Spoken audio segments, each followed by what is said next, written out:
நான் ஒன்னும் இந்த மார்க்கெட் போனதுக்கு அப்புறம் ரிட்டையர் ஆனதுக்கு அப்புறம் அடைக்கலம் தேடி அரசியலுக்கு வரல, படைக்கலனோட வந்திருக்கிறோம். பவர்ஃபுல் போர்ஸோட,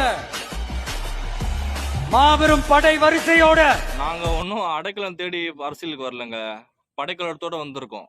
அதாவது விஜய் அண்ணா ஒரு படத்துக்கு 200 கோடி கிட்ட சம்பளம் வாங்குறாரு, சரிங்களா? அவர் நினைச்சா பல கோடி சம்பாதிச்சுட்டு அப்படியே இருந்துடலாம். ஏன் மக்களுக்கு சேவை செய்யணும் வராரு?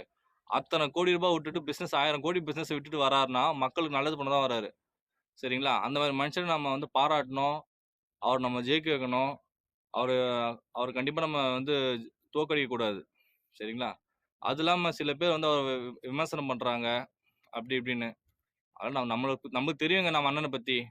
நாட்டு மக்களுக்கு நல்ல செய்ய வந்திருக்காரு. நம்ம அவர் கூட நிக்கணும். அவர் ஜெயிச்சாருன்னா அவர் நம்ம கூட நிப்பாரு.